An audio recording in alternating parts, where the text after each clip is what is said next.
यदं वदाशुषि त्वमग्ने भद्रं करिष्यसि त्वमेतत्सत्यमङ्गिरः।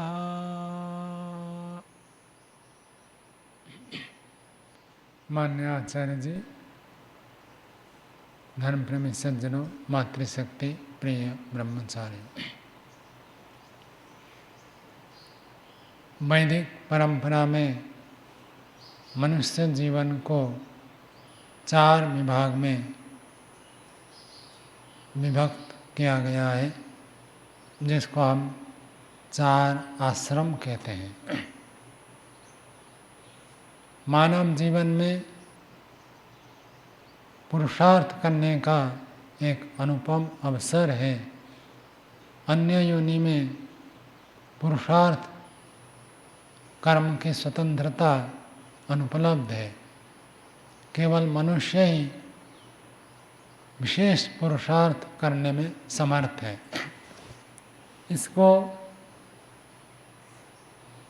ध्यान में रखते हुए ऋषियों ने 4 आश्रमों का विधान किया है। ब्रह्मचर्य आश्रम, गृहस्थ आश्रम, वानप्रस्थ आश्रम और संन्यास आश्रम।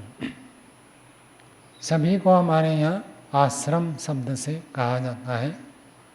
आसमन्तात् श्रमः क्रियते अस्मिनिति आश्रमः, जिसमें सब ओर से, सब तरफ से पुरुषार्थ किया जाता है, उसका नाम है आश्रम। यह आराम शब्द का विधान नहीं है, आश्रम शब्द का विधान है। सबको परिश्रम करना है। सभी आश्रमों में विशेष पुरुषार्थ करना है, लेकिन सबका प्रयोजन अलग अलग होता है। महर्षि दयानंद जी ऋग्वेदादि भाष्य भूमिका में लिखते हैं, ब्रह्मचर्य आश्रम का प्रयोजन होता है विद्या और सुशिक्षा को प्राप्त करना। विद्याचरण, विद्या की वृद्धि करनी है। शिक्षा, व्यवहारिक शिक्षाओं को प्राप्त करना है। ये ब्रह्मचर्य आश्रम का मुख्य कर्तव्य है। और गृहस्थाश्रम में महर्षि लिखते हैं उत्तम उत्तम आचरण और श्रेष्ठ पदार्थों की उन्नति। जो श्रेष्ठ पदार्थ है वो कैसे अधिक से अधिक बढ़े, उसकी उन्नति के लिए प्रयत्न करना है।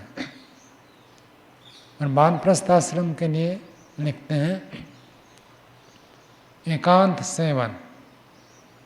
तो वानप्रस्थ में घर से हटना होता है, तो इसलिए उसको अलग से लिखा है एकांत सेवन। ब्रह्म उपासना, एकांत में रहना है और ईश्वर की उपासना करना। और एक बात उसमें लिखी, विद्या का फल क्या है उसके ऊपर विचार करना है। और संन्यास आश्रम के लिए महर्षि ने लिखा है मोक्ष की प्राप्ति करना और सब मनुष्यों को सदुपदेश देना। ये 4 आश्रम को विभाग करके ऋषियों ने बताया। प्रत्येक आश्रम का एक निश्चित कर्म है, उस कर्म को प्राप्त करना है। इसको सामान्य रूप से लोग ऐसे व्याख्या करते हैं, गणित में 4 चीज़ें होती है ना, जोड़ करना, भाग, उसके बाद माइनस को क्या कहते हैं, घटाना। जोड़ करना, घटाना और गुणा करना और भाग करना। Plus minus, multiplication, division. ब्रह्मचर्य आश्रम में सब जोड़ना होता है, प्लस करना है। ब्रह्मचर्य आश्रम व्यक्ति के व्यक्तिगत उन्नति के लिए होता है। विद्या भी बढ़ाएगा, बल भी बढ़ाएगा, शरीर को बढ़ाएगा, भार बढ़ाएगा, ऊंचाई बढ़ाएगा, सब क्या करता है? प्लस। विद्या भी प्लस होगा, शारीरिक उन्नति में भी प्लस होता जाता है। शिक्षा, व्यवहार, सब कुछ पहले तो मनोमंज्य होता है, जैसे जैसे अध्ययन करता है उसमें सब कुछ प्लस करना होता है। और गृहस्थ में जाए तो माइनस होगा। क्या माइनस होगा? अपना समय, अपनी शक्ति, अपना धन सब बांटना पड़ेगा। मतलब कोई ब्रह्मचारी है, वो दूसरा काम नहीं करता है तो निंदनीय नहीं होता है। ब्रह्मचारी पढ़ाई करता है, गुरुकुल में रहता है। घर में भी आप देखेंगे कोई बच्चा बच्ची पढ़ाई करते हैं, परीक्षा है, और घर के कोई काम नहीं करते, घर में झाड़ू नहीं लगाते, घर के साफ सफाई नहीं करते, बाजार नहीं जाते, सब्जी खरीद कर नहीं लाते, कुछ नहीं करते, पढ़ाई करते तो भी इतना निंदनीय नहीं होते। लेकिन जैसे ही गृहस्थ में जाते हैं, गृहस्थ में जाने के बाद जुड़ जाता है, तो पहले व्यक्ति केवल अपने उन्नति के प्रति केंद्रित रहता है, कैसे मेरी उन्नति हो। उसको ये चिंता नहीं है पैसा कहाँ से आएगा, उसको ये चिंता नहीं है कि महीना भर के लिए कितना खर्च होना है, कितना बचाना है। उसको अपनी आवश्यकता अपेक्षित रहती है। मेरे को पुस्तक मिल जाए, मेरे को पढ़ने को मिल जाए, मेरे को खाने को मिल जाए, बाकी कुछ चिंता उसके पास नहीं है, और वो निंदनीय भी नहीं है आजकल के हिसाब से। अब ब्रह्मचारी तो गुरुकुल में आ जाते हैं। महर्षि ने तो लिखा माता पिता के साथ पत्र व्यवहार भी ना करें। उस समय यदि मोबाइल होता तो महर्षि ये भी लिख देते हैं कि मोबाइल में बात भी ना करें। उस समय था नहीं, इसने लिखा नहीं। क्यों लिखा कि घर माता पिता से पत्र व्यवहार भी ना करें, ताकि पारिवारिक चिंता से मुक्त होकर विद्या अध्ययन में वो उन्नति को कर सकता है। नहीं तो घर में हर समय कुछ ना कुछ होता रहता है, उन्हीं चीज़ों को सोचेगा, उसी के ऊपर विचार करेगा, उसके ऊपर चिंतन करेगा। तो ब्रह्मचर्य काल में व्यक्ति को संपूर्ण व्यक्तिगत निर्माण के लिए, व्यक्तिगत उन्नति के लिए अवसर मिलता है। उस समय उसको अन्य कोई कार्य करने की आवश्यकता नहीं है। ना करें तो कोई दोष नहीं है, पाप नहीं है, अधर्म नहीं है, वहाँ कुछ नहीं करता। लेकिन जैसे ही वो गृहस्थ में प्रवेश करता है, प्रवेश करने के बाद 3 ऋण चढ़ते हैं। जो आप लोग यज्ञोपवीत धारण करते हैं, यज्ञोपवीत को ऐसे जोड़ देते हैं ना 3 ऋण के साथ, पितृ ऋण, ऋषि ऋण और देव ऋण। लेकिन ये ब्रह्मचारी के ऊपर लागू नहीं होता है। ब्रह्मचारी यदि गृहस्थ में जाएगा तब ये ऋण है, गृहस्थ में नहीं जाए तो ये ऋण लागू नहीं होते। ब्राह्मण ग्रंथ में बताया जायमान हो वै ब्राह्मण त्रिभी ऋणे ऋणवान जायते। जायमान हो वै ब्राह्मण, जो व्यक्ति पैदा होता है 3 ऋणों के साथ पैदा होता है, तो 3 ऋण उसके ऊपर लागू हो जाते हैं, पितृ ऋण, ऋषि ऋण, देव ऋण। तो ऋषि ऋण के लिए विद्या के द्वारा ऋषि ऋण को चुकाता है, और प्रजा के द्वारा पितृ ऋण को चुकाता है, और यज्ञ के द्वारा देव ऋण को चुकाता है। यानी ये ऋण उसके ऊपर लागू होते हैं जो गृहस्थ में जाता है। न्याय दर्शन में इसकी चर्चा की है कि मुक्ति किसी की भी नहीं होगी। क्यों नहीं होगी? क्योंकि जो भी पैदा होता है 3 ऋण से युक्त होकर पैदा होता है, 3 ऋण उसके ऊपर रहेंगे, उन ऋणों को चुकाएगा, चुकाता समय नया ऋण हो जाएगा, तो मुक्ति कैसे होगी? तो कहा ऐसे नहीं है। कोई छोटा बच्चा पैदा हुआ है तो वो माता पिता की सेवा नहीं करता है। अब बच्चा तो पैदा है, उसको होश बास नहीं है, मलमूत्र में लथपथ होता है, वो क्या माता पिता की सेवा करे, माता पिता ही उसकी सेवा करते हैं, तो उसको दोष नहीं मानते हैं। तो न्याय दर्शनकार कहते ऋषि इतने मूर्ख नहीं थे कि कोई बच्चा पैदा हुआ और उसको कह देंगे भाई तुम 3 ऋण चुकाओ। वो क्या माता पिता की सेवा करेगा, क्या यज्ञ करेगा, क्या अध्ययन करेगा, ये नहीं कर सकता, असंभव है, असक्त है, सामर्थ्य नहीं है। तो असक्त उपदेश नहीं होता है। सूत्र बोलो अभिषेक जी।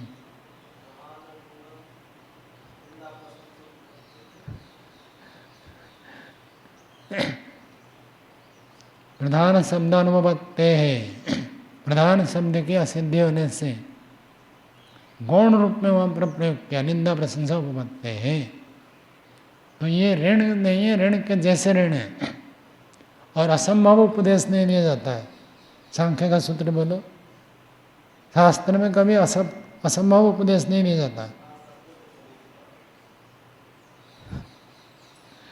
अशक्य उपदेश विधि न उपदेश है, अपनी उपदेश होने पर भी उसकी प्रामाणिकता नहीं रहेगी। शास्त्र में कोई असंभव उपदेश नहीं होता है। जब छोटा बच्चा पैदा हुआ है वो 3 ऋणों को चुका नहीं सकता है, उसके ऊपर ऋण नहीं है, तो 3 ऋण को छुपाना मतलब वहाँ पर गृहस्थम संपद्यमान है, जायमान, पैदा होता हुआ मतलब गृहस्थ में पैदा होता हुआ, गृहस्थ को प्राप्त करता हुआ, गृहस्थम संपद्यमान, जो व्यक्ति गृहस्थ में जाता है उसके ऊपर 3 ऋण है। जो गृहस्थ में नहीं जाता है उसके ऊपर 3 ऋण लागू नहीं होते हैं। तो ब्रह्मचर्य काल में केवल अपने आत्मिक उन्नति, अपने स्वार्थ प्रधान रहता है। और जैसे ही विवाह करता है, केवल पहले एक के लिए सोचता था, विवाह करते ही 2 के लिए सोचना पड़ेगा, और 2 के लिए सोचता है तो फिर माता पिता के लिए भी सोचना पड़ेगा। माता पिता के लिए सोचता है तो समाज के लिए भी कर्तव्य है, राष्ट्रीय कर्तव्य है, धर्म के उन्नति के लिए उसका कर्तव्य है। अब ब्रह्मचारी कोई परोपकार का कार्य नहीं करता है, आचार्य ने जो कह दिया वही करता है, तो उसको कोई दोष नहीं लगता, कोई पाप नहीं लगता है। लेकिन गृहस्थ होकर नहीं करेगा तब दोष लगेगा। वैसे ही जब व्यक्ति गृहस्थ को प्राप्त करता है तो समाज को उत्तम संतान प्रदान करना उसका कर्तव्य है। समाज को उत्तम संतान प्रदान नहीं करता तब उसको, समाज को यदि संतान प्रदान करता है वो उत्तम न हो, राष्ट्र के उन्नति में कारण नहीं होता, अवनति में कारण होता है। धर्म की उन्नति नहीं, धर्म के अवनति में कारण होता है, तो दोष लगेगा। तो ये सब दोष गृहस्थ में लगते हैं। ब्रह्मचारी के ऊपर कोई उत्तरदायित्व नहीं है, सारे उत्तरदायित्व कहाँ आते हैं? गृहस्थ में। इसलिए गृहस्थ में अपना शक्ति भी उधर लगाना पड़ता है, अपना धन भी उधर लगाना पड़ेगा, अपना समय भी उधर लगाना पड़ेगा। तो ब्रह्मचर्य आश्रम में क्या हो रहा था? प्लस, और गृहस्थ आश्रम में क्या होगा?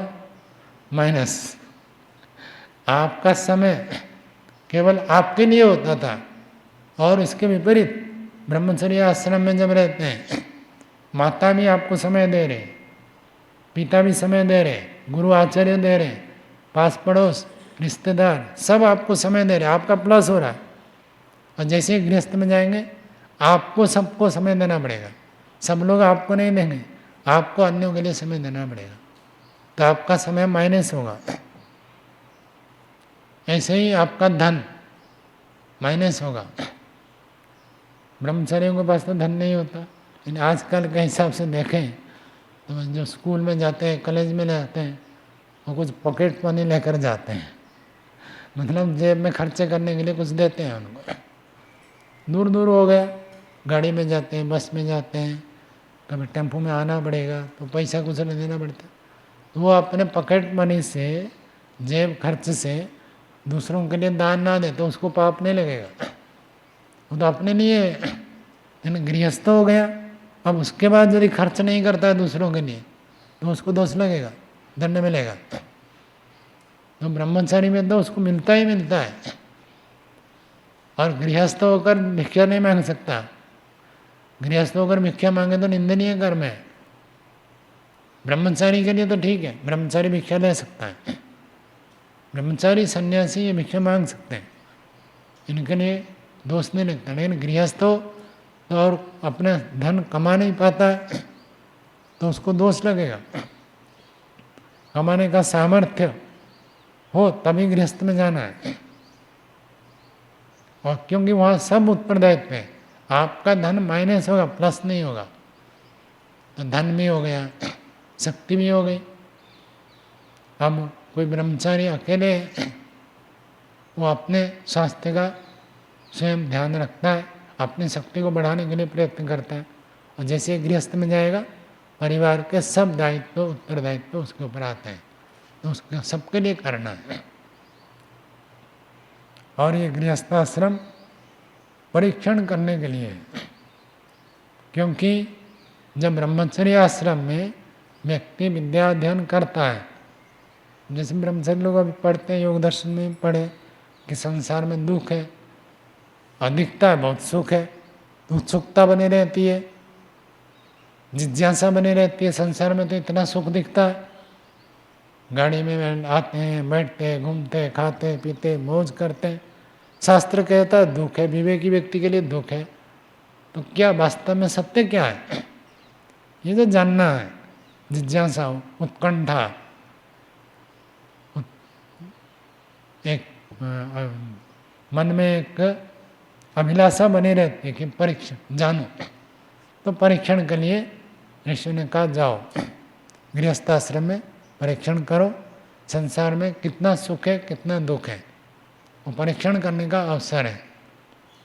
और जब परीक्षण करने के लिए समय दिया गया, कितने वर्ष समय दिया गया मुकेश जी?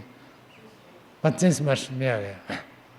तो 25 वर्ष परीक्षण के लिए बहुत होता है, और आप गए तो आपको दायित्व भी निभाना है।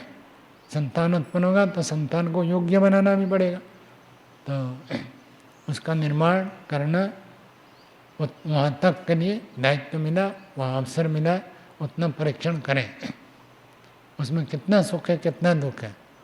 और जब परीक्षण हो जाए तो फिर वहाँ से हटना है। केवल गृहस्थाश्रम में प्रवेश कर लिया और गृहस्थाश्रम छोड़ते नहीं हैं, उसको दोष माना गया है। गृहस्थाश्रम में स्थायी रूप में रहने के लिए गृहस्थाश्रम नहीं है। वेद में मंत्र भी मिलता है कि जितनी आयु है उसको मैं पूरा करूं, तो गृहस्थाश्रम की जितनी आयु उतना पूरा करना है। पूरी आयु पुत्र पौत्र के साथ आनंद करना है। पूरी आयु मतलब गृहस्थाश्रम के जितना समय है उतना समय पूरा करना है, ना कि जीवन भर मृत्यु तक वहाँ पर रहना है। जीवन इसके लिए नहीं मिला कि गृहस्थ में हम गए, परिवार का पालन किए। उस परिवार पालन करने के लिए मनुष्य जीवन नहीं है, इतना नहीं। वो तो एक परीक्षण के लिए एक अवसर है, क्षेत्र है, स्थान है। जाओ परीक्षण करो, देखो, ज्ञान हो गया तो फिर वहाँ से हटना है। और आगे और आगे और आगे नहीं। 25 वर्ष तक आपने धन कमाया और धन के माध्यम से जो भोग भोगना था आपने भोग लिया। भोगने के बाद आपको जो 25 वर्ष में अनुभव हो गया वही आगे होंगे ना, और अधिक नहीं हो सकते। 25 वर्ष तक धन कमाया, उसमें यदि तृप्ति नहीं हुई तो आगे भी नहीं होगी, ये निर्णय निकालना है। 25 वर्ष गृहस्थ में रहते हुए पुत्र पौत्र परिवार के साथ रहे, तो उसमें जो आपको अनुभव हुआ वही तो आगे होंगे, उससे नया कुछ नहीं होगा, उससे और कोई विशेष मिल जाएगी स्थिति, ऐसे नहीं है। तो फिर वहाँ के बाद हटना है। तो ब्रह्मचर्य आश्रम में व्यक्ति जिस विद्या को प्राप्त करता है, जिस शिक्षा को प्राप्त करता है, गृहस्थ आश्रम में आजीविका के कारण, पारिवारिक उत्तरदायित्व के कारण उसको और वृद्धि नहीं कर पाता है। समय शक्ति धन उसमें ह्रास होता है, माइनस होता है, तो फिर उसको गुना करना है। जो ब्रह्मचर्य आश्रम में अध्ययन किया उसका चिंतन करने के लिए फिर उसको वानप्रस्थ में जाना पड़ता है। ब्रह्मचर्य आश्रम में विद्या का अध्ययन हुआ, गृहस्थाश्रम में प्रयोग के रूप में उन्होंने उसको देखा। अब दोनों का तुलनात्मक अध्ययन कर सकता है, ज्ञान भी हो गया शास्त्रों से और ज्ञान के साथ साथ अनुभव भी हो गया गृहस्थाश्रम में। इन दोनों को तुलना करके, इन दोनों को मेल करके, इन दोनों के साथ संबंध घटाकर निर्णय निकालना है। वो जो निर्णय निकालना, विचार करना, दोनों का अंतिम सार निष्कर्ष क्या है, उसके लिए हमारे यहाँ वानप्रस्थ का विधान है। व्यक्ति वानप्रस्थ आश्रम में जाता है तो पारिवारिक दायित्व से मुक्त होता है। पारिवारिक कार्य उसको करना नहीं होता है, उसको धन कमाना नहीं होता है, उसको नौकरी करना नहीं होता है, फिर दुकान में बैठना नहीं है। वानप्रस्थ दीक्षा ले गए और फिर जाकर दुकान में बैठे, नहीं, मना है। वानप्रस्थ दीक्षा लेकर कोई नौकरी नहीं कर सकते हैं, धंधा नौकरी सब बंद। अब केवल इतना भाग है, अपने अनुभव को वो दूसरों को बांट सकता है, दूसरों को वो बता सकता है, दूसरों को समझा सकता है कि देखो जो हम शास्त्र में पढ़ते हैं और जो हम गृहस्थाश्रम में अनुभव किए, उन दोनों का तुलना करके मैंने देखा, दोनों को देखा। शास्त्र को भी अध्ययन किया था और अनुभव भी देखा। वो अनुभव वो दूसरों को बांट सकता है, दूसरों को उपदेश दे सकता है। एक व्यक्ति केवल शास्त्र पढ़ा हुआ है और वो किसी बात को बताता है, और एक व्यक्ति प्रयोग करके देखा है और वो बताता है, तो दोनों में अंतर होता है। तो जो प्रयोग करके देखा है, हमने केवल शास्त्र में पढ़ा है, दुख है, और एक व्यक्ति गृहस्थ में जाकर अनुभव करके देखा है, दुख है। एक व्यक्ति शास्त्र में पढ़ा है कि परिणाम दुख है, परिणाम में अतृप्ति होती है, तृप्ति होती नहीं है। और एक व्यक्ति धन कमा लिया, कमा कमा कर देख लिया कि धन कितना भी कमाओ तृप्ति नहीं होती है, दोनों में अंतर है। तो यदि केवल शास्त्र में पढ़ते हैं कि उत्सुकता बनी रहती है, और जब एक व्यक्ति उसको प्रयोग करके देख लिया तो उसकी उत्सुकता समाप्त हो जाती है। पूर्व जन्म के संस्कार हो तो कोई अलग बात है, नहीं तो सामान्य रूप से व्यक्ति की उत्कंठा बनी रहती है। एक बार करके देखो, सब लोग देख रहे हैं, तो उसको परीक्षण करने के लिए ऋषि ने अवसर दिया है। और परीक्षण ही करते रह जाए, आप गए थे परीक्षण करने के लिए, आप खुद डूब गए, ये ठीक नहीं है। परीक्षण के लिए गए, परीक्षण हो गया, फिर परीक्षण के बाद निष्कर्ष निकालना है। तो हमारा जो श्रवण काल होता है वो हमारा ब्रह्मचर्य आश्रम में होता है, और उसके ऊपर गहराई से जो मनन होता है, उत्कंठा, जिज्ञासा सब देखने के लिए ये गृहस्थाश्रम होता है। फिर उसके बाद वानप्रस्थ होता है, निधिध्यासन करना होता है, निश्चय करना होता है, चिंतन मनन एकांत सेवन उसमें प्रमुखता से बताया गया है। ये कार्य हमारा वानप्रस्थ आश्रम में होता है। वहाँ दोनों को तुलना करके व्यक्ति अपने जीवन के लिए एक दृढ़ निश्चय कर लेता है कि जीवन ऐसे होना चाहिए।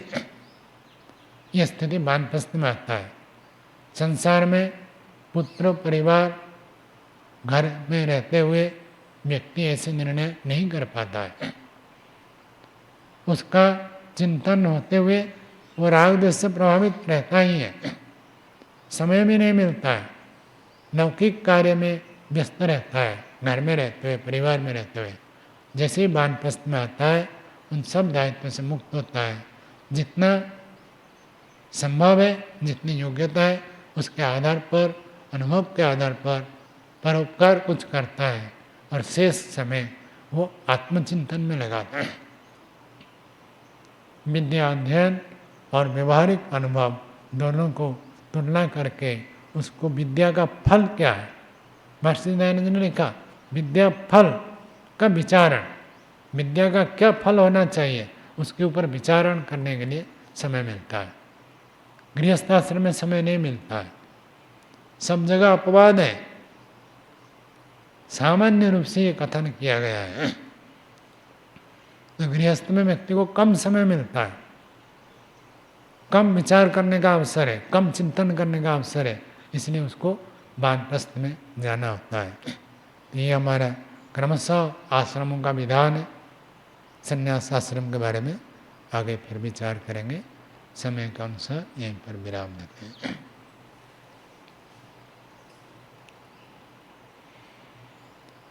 शांति पाठ।